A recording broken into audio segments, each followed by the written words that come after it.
Start training now and discover what your brain can do. Tomorrow, private lives go public with access to America's outliers. Amish out of order.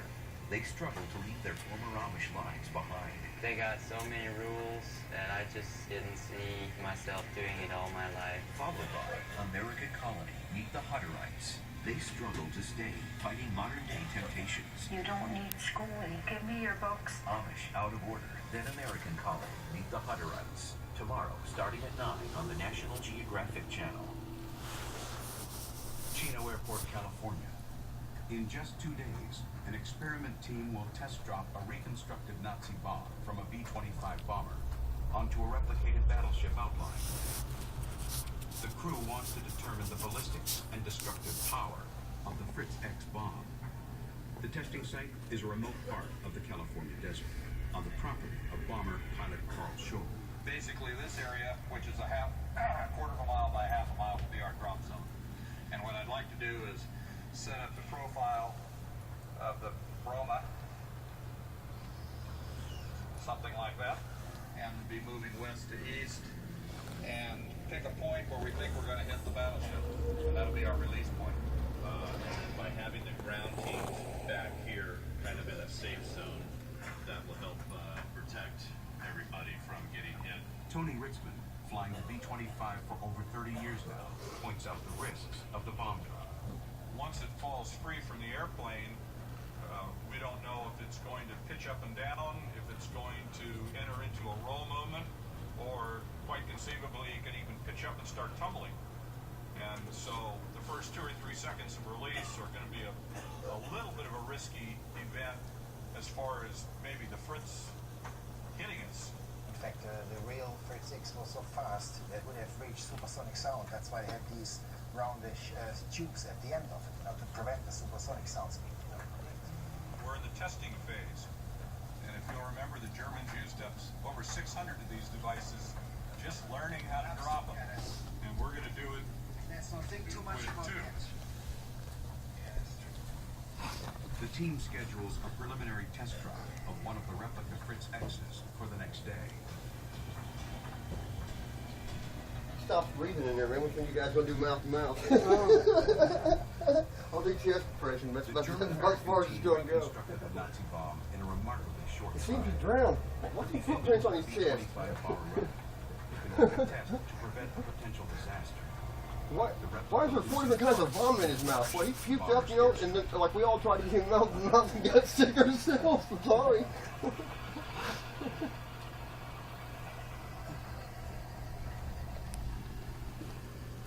Stand by to drop.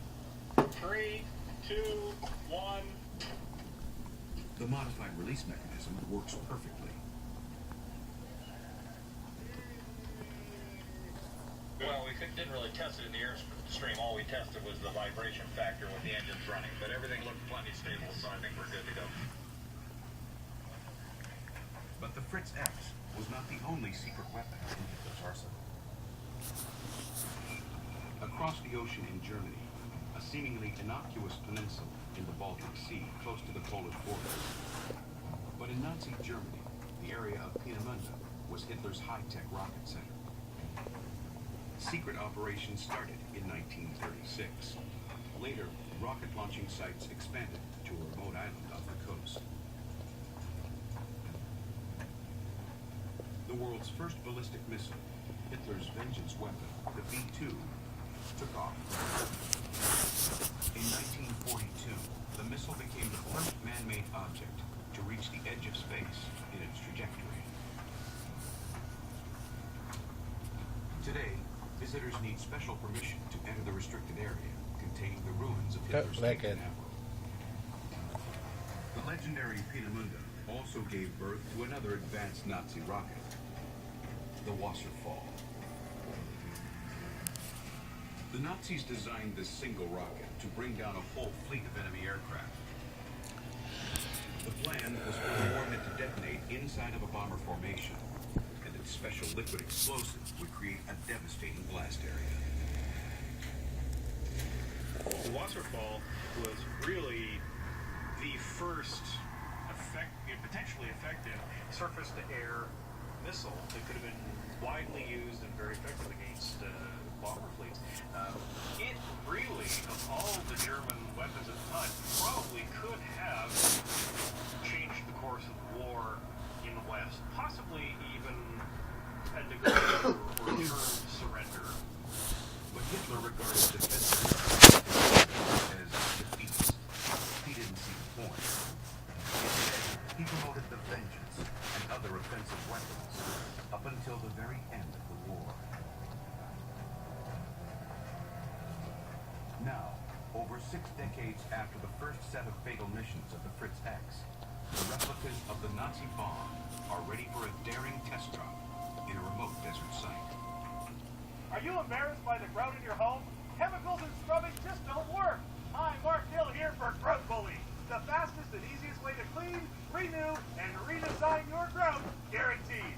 Simply line up Grout Bully with your grout line, press down gently to apply, wipe off the excess, and voila! Grout Bully leaves a sparkling clean grout line every time. It's that easy. The secret is our powerful nanotechnology formula that penetrates and eliminates the mold, mildew, and bacteria that stain grout, leaving a color coating for a showroom new finish every time. Check out these people as they try Grout Bully for free.